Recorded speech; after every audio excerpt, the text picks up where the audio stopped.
Am I the a-hole for favoring some of my nibbling over the ones that were made out of an affair behind my back? When I was 24, I experienced the biggest betrayal of my life. My ex-wife, Helen, had an affair with my brother, Jason. It wasn't just that I found out about the affair, but I also learned that the child I had been raising for almost 3 years wasn't mine. It was Jason's. We got divorced, and I made sure Helen was drained in the divorce.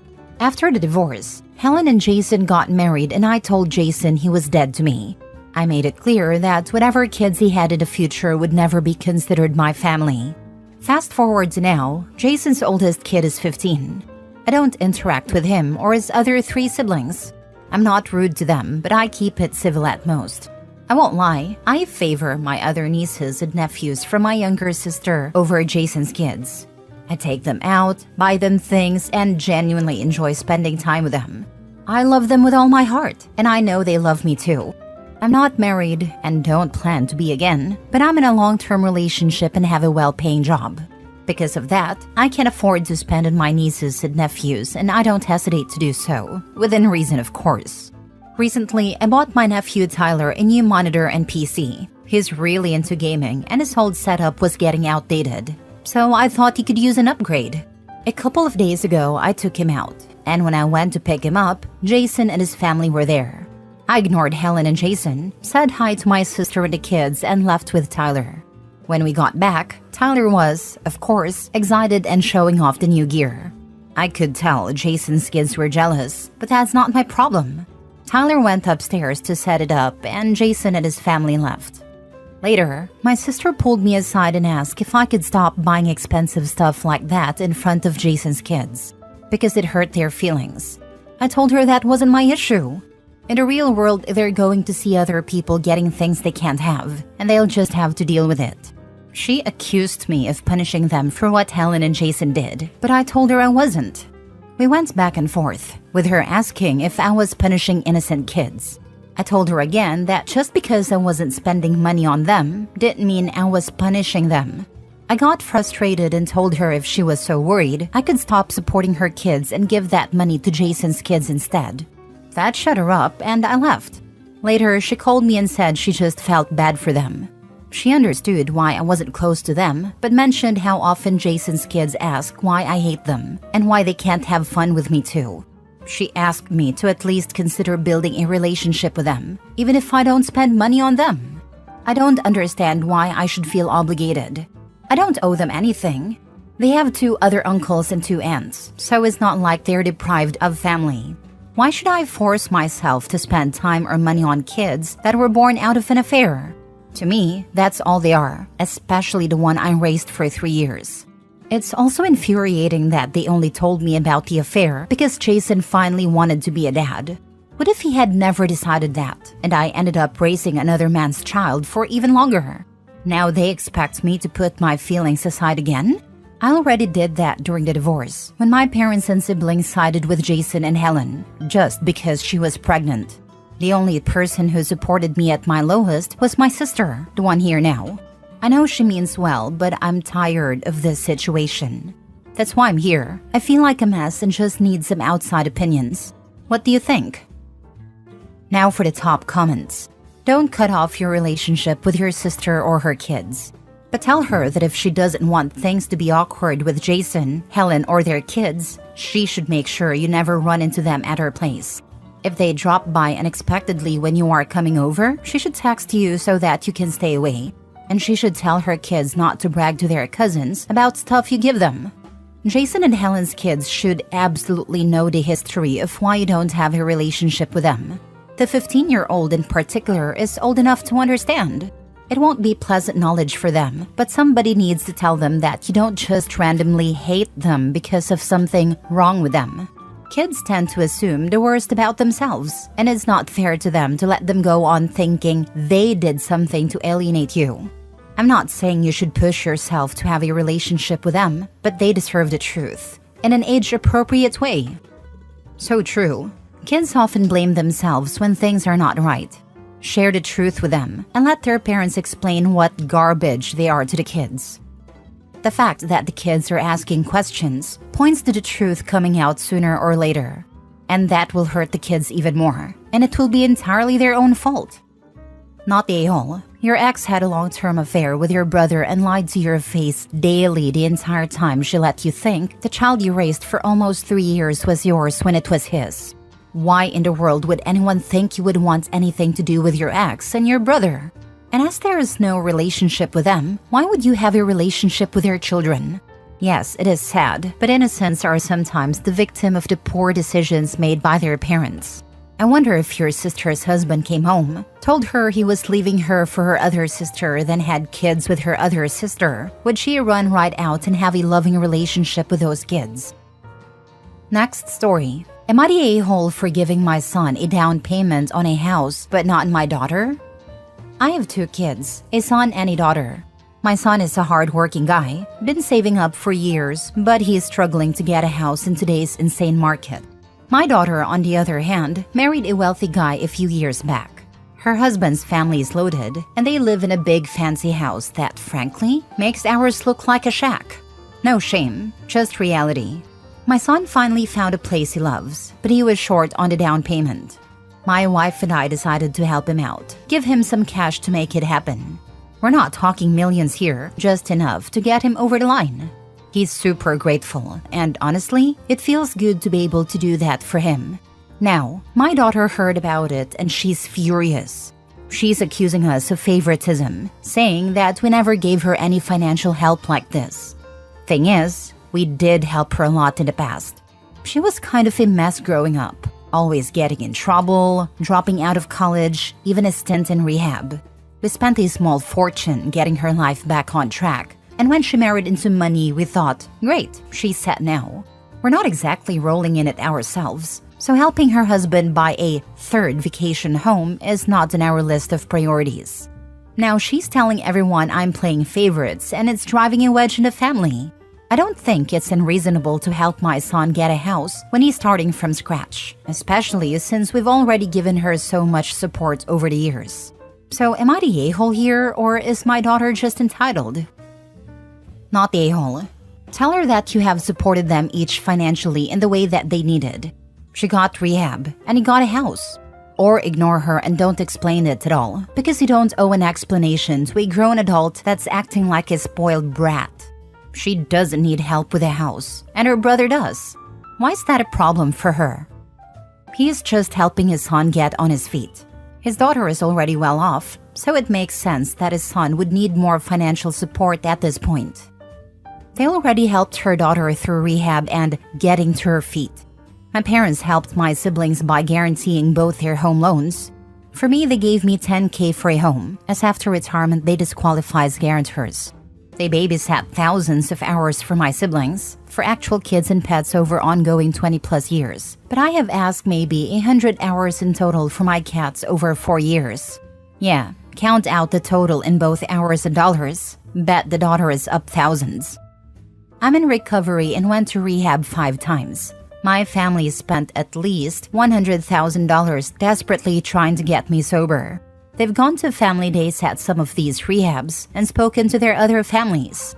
Some took out second mortgages on their houses and other drastic measures. It's expensive to get actual good treatment, in the US at least. Next story. Am I the a-hole for letting my ex and my kids' half-siblings be poor when I could help? I have an ex with whom I share 2 kids, 13 male and 12 male.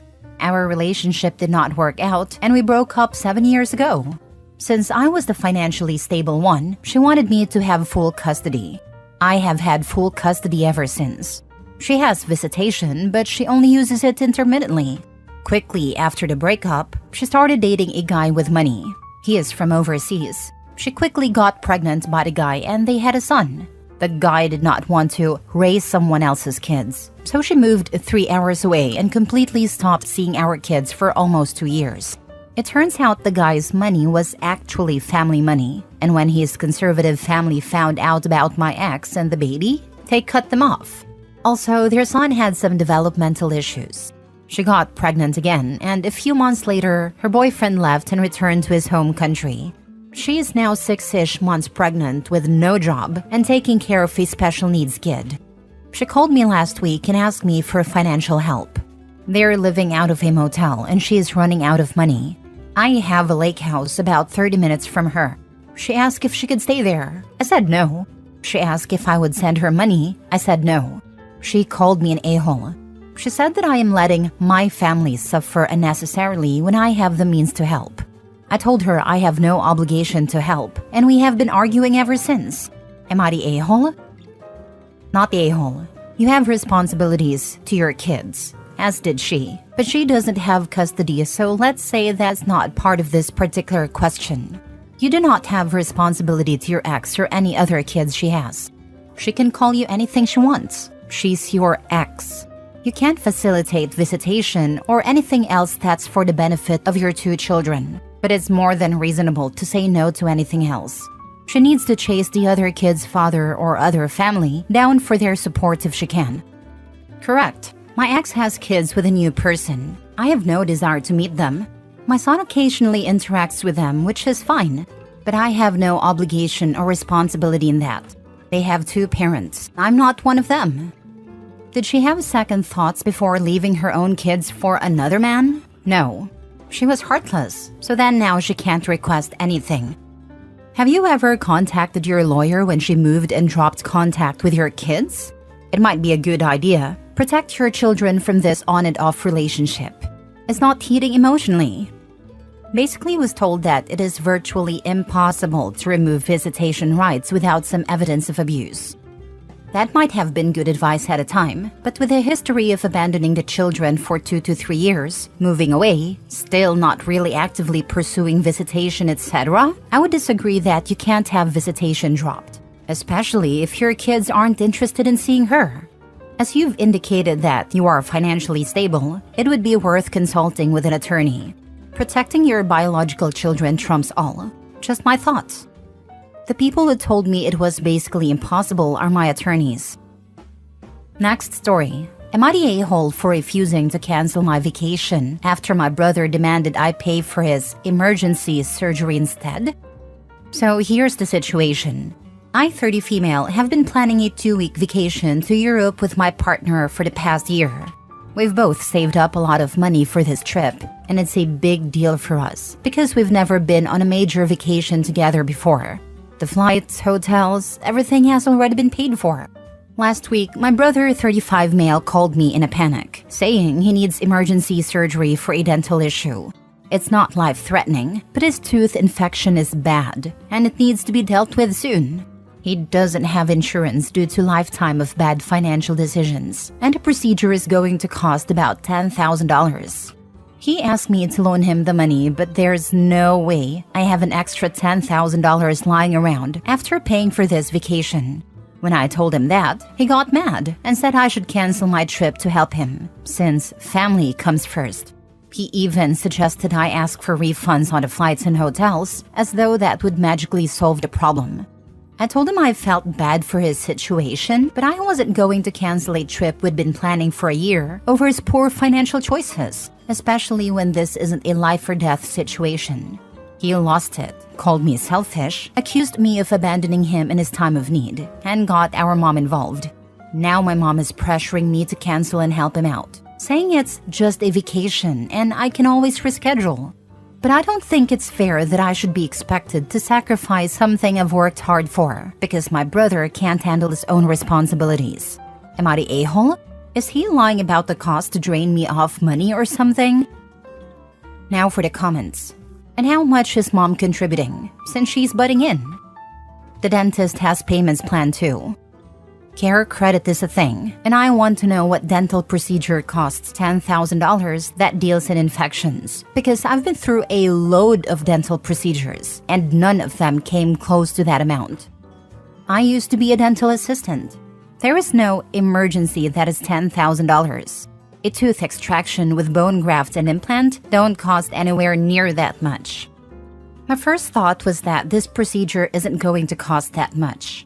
My second thoughts was that bills from urgent dental procedures that aren't covered by insurance are usually sent to his home after the procedure is finished. Even hypothetically, if OP offered to pay, she could ask to see the bill/claim and pay the dental office directly.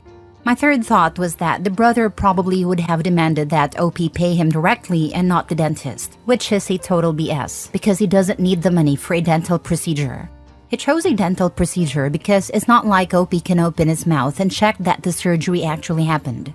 The money would be gone, and OP would have been funding another one of his crappy financial decisions. Not the a-hole, he's trying to scam you. Last story. Am I the a-hole for confronting my daughter-in-law about her constant lying and refusing to apologize? I, 56 female, have a son and things have been tense because of his wife, Emily, 28 female. I've noticed over the past year that Emily tends to stretch the truth or flat-out lie about things, both big and small. At first, it was little things, like saying she couldn't come to family dinners because of work, only to post on social media that she was out with friends. Then it escalated to bigger things. One example that really bothered me happened recently. We were both supposed to attend a charity fundraiser. I was there the entire evening and never saw her. When I later asked if she had made it, she insisted that she had been there the whole time, and even said she saw me but was too busy to come say hi. This wasn't true. I know for a fact she wasn't there. The volunteers list was small and I definitely would have seen her. We are all in the same room. More recently, she lied about something involving a family event. We were planning a small gathering for my husband's birthday, and Emily told me she'd arranged a cake from his favorite bakery. The day of the party, she showed up empty-handed, claiming they lost the order. When I called the bakery to see what happened, they had no record of any order ever being placed.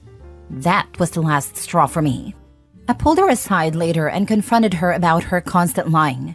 I tried to be calm and respectful, but I told her that her dishonesty was starting to affect how I viewed her and that it was creating tension in the family. She literally messed up my husband's birthday with these lies. She completely denied it and got really upset, saying I was making her out to be a bad person and that I was overreacting. My son got involved and is now angry with me. The whole thing has caused a rift, and now Emily refuses to come to any family gatherings unless I apologize. I feel like I had every right to call her out, and I have nothing to apologize for. Not the a-hole. I could not tolerate that lying either. Apparently your son does tolerate it, or he's in denial. You may have to choose between being right and having a relationship with your son, unfortunately. I truly have no idea what he is doing. It's so obvious. I don't know how he doesn't see it. Have you had a conversation with him about it? Yeah, I did that before. He brushes it off, claims I am trying to start an issue.